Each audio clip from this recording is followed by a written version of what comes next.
मेरा नाम सुमन है। दिखने में मैं बेहद ही खूबसूरत हूँ।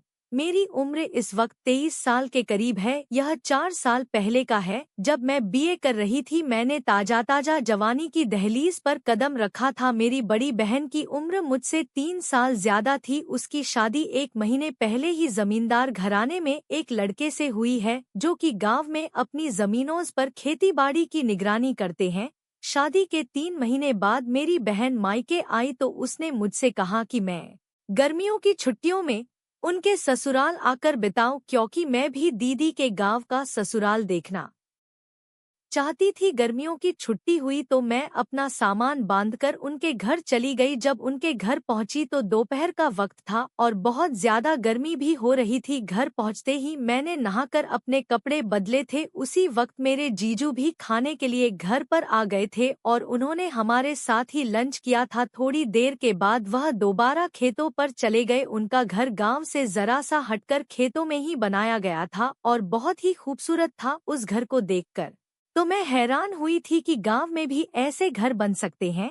मेरी दीदी ने मुझे रहने के लिए अपने बराबर वाला कमरा दिया था, जिसके साथ एक और कमरा था जिसमें उनका देवर रहता था, जो उम्र में मुझसे 3 साल ही बड़ा था और वह भी छुट्टियां गुजारने अपने घर आया हुआ था। जिस दिन मैं यहाँ पहुंची तो काफी थकी हुई थी, इसीलिए जल्दी ही सो गई। अगली सुबह तकरीबन 4 बजे दीदी ने मुझे उठाया और चाय दी, जिसके बाद मुझसे कहने लगी कि चलो सुबह की सैर को चलते हैं।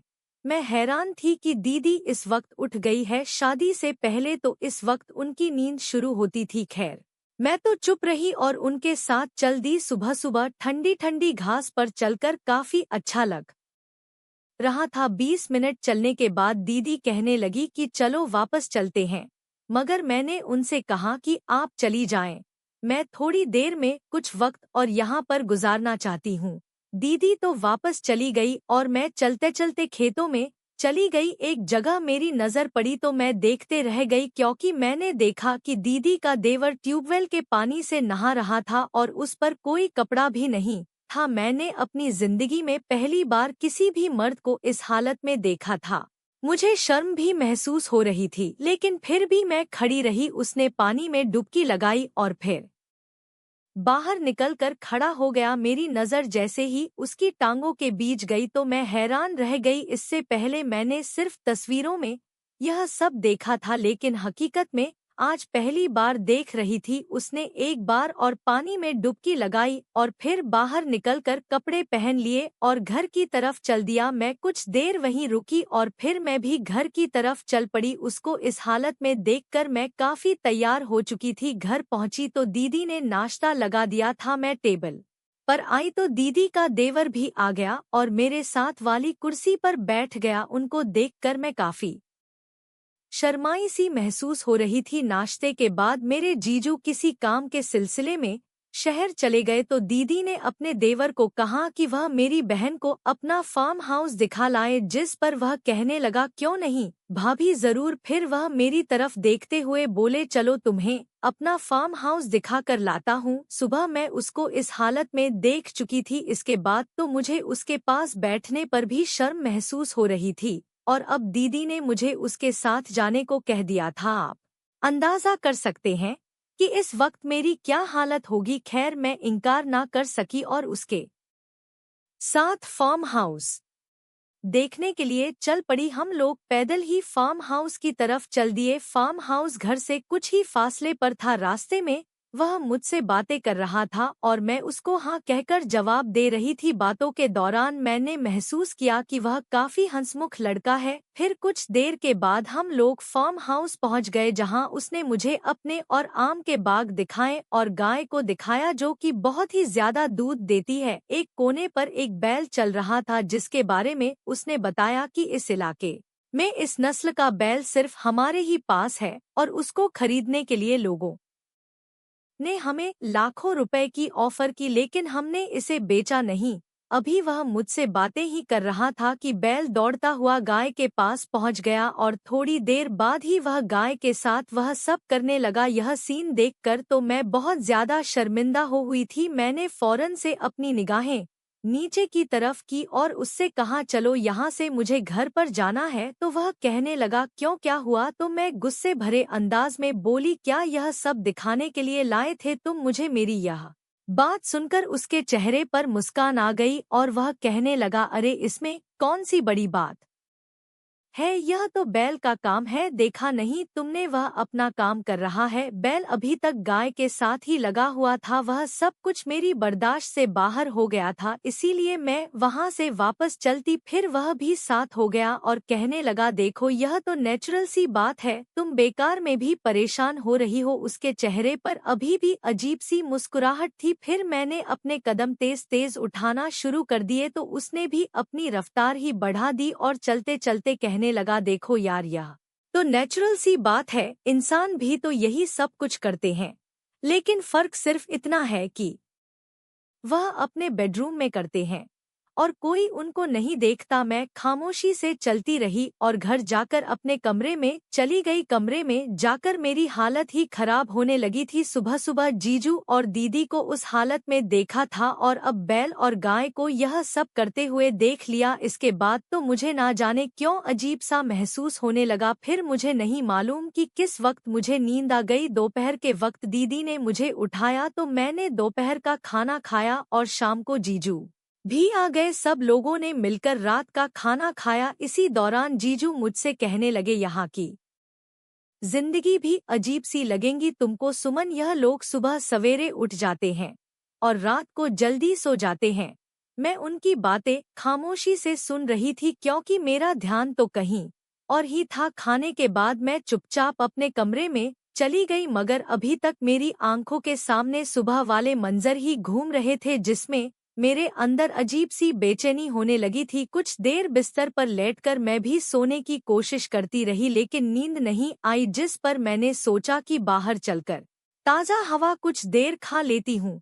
यह सोचकर मैं अपने कमरे से बाहर आ गई। घर के चारों तरफ बरामदा था जिसमें काफी अंधेरा था। मैं बरामदे में गई तो दीदी के कमरे की खिड़की के पास पहुंची तो अंदर से कुछ आवाजें सुनाई दी। वह आवाजें सुनकर तो मैं खिड़की के पास ही रुक गई। खिड़की थोड़ी सी खुली थी और उस पर नेट लगी हुई थी। कमरे के अंदर नीले रंग का 0 बल्ब जल रहा था। मैंने देखा कि जीजू बेड के पास खड़े हैं और उन्होंने धोती पहन रखी थी जबकि दीदी बेड के ऊपर बैठी हुई थी। ना चाहते हुए भी मैं उनको देखती रही। जब मेरी बर्दाश्त से बाहर हो गया तो फिर चुपके से अपने कमरे में आ गई। मैं जवान थी और साथ में खूबसूरत भी थी। मेरे तो जज्बात ही संभल रहे थे। जब से मैं यहाँ पर आई थी मेरी आंखों के सामने इसी तरह के मंजर पेश आ रहे थे। मेरा दिल अंदर से बेचैन हो चुका था। आखिर मैं करूँ तो क्या करूं, मुझे तो कुछ भी समझ में भी नहीं आ रहा था। यह सोचते सोचते मुझे कब नींद आ गई पता ही नहीं चला। अगली सुबह मैं चलने के लिए निकली तो उसी जगह जाकर रुक गई जहां कल मैंने अपनी बहन के देवर को नहाते हुए देखा था। वह आज भी वहीं पर मौजूद था और मैं उस पेड़ के पीछे खड़ी होकर उसको देखने लगी और कुछ देर बाद मैं घर लौट आई। अब मेरा किसी भी चीज में दिल नहीं लग रहा था। हर वक्त मैं उन्हीं ख्यालों में खोई रहती थी। इस रात भी मुझे नींद नहीं आती थी। थोड़ी देर के बाद मैं फिर बाहर आई और उसी खिड़की के पास आकर खड़ी हो गई जहां से कल रात जीजू और दीदी को देख रही थी। अब भी वह दोनों इसी काम में लगे थे कि अचानक से मुझे महसूस हुआ कि मेरे पीछे कोई खड़ा हुआ है। मैंने तुरंत से मुड़कर देखा तो दीदी का देवर मेरे पास ही खड़ा मुस्कुरा रहा था। जैसे ही मैंने उसको देखा तो मैंने वहां से भागने की कोशिश की,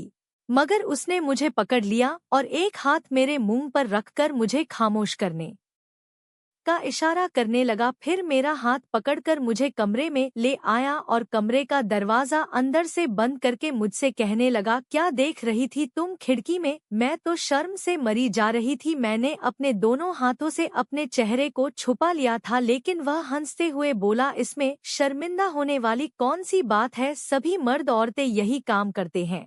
इस वक्त में शर्म से पानी पानी हो रही थी और बुरी तरह से कँप भी रही थी। मेरे होंठ बिल्कुल ही खुश हो गए थे। फिर वह कहने लगा, यार तुम तो बड़ी ही छुपी रुस्तम निकली। सुबह जब गाय और बैल को एक साथ देखा तुम तो बड़ी ही शर्मीली बनने का नाटक कर रही थी और अब अपनी बहन और जीजू को छुप छुप कर देख रही हो। सुमन, मुझे तुमसे इस तरह की उम्मीद नहीं थी। अगर मुझे पता होता कि तुम इतना कहकर वह मेरे करीब आया और फिर अचानक से उसने मुझे धीरे धीरे छूना करना शुरू कर दिया तो ना जाने क्यों मैं भी उसे रोक नहीं पाई। लेकिन मुझे इस बात की फिक्र हो रही थी कि जैसे कुछ देर पहले मैं दूसरे कमरे में दीदी और जीजू की आवाज सुन रही थी, इसी तरह दीदी और जीजा भी इस कमरे से हमारी आवाज सुन सकते हैं।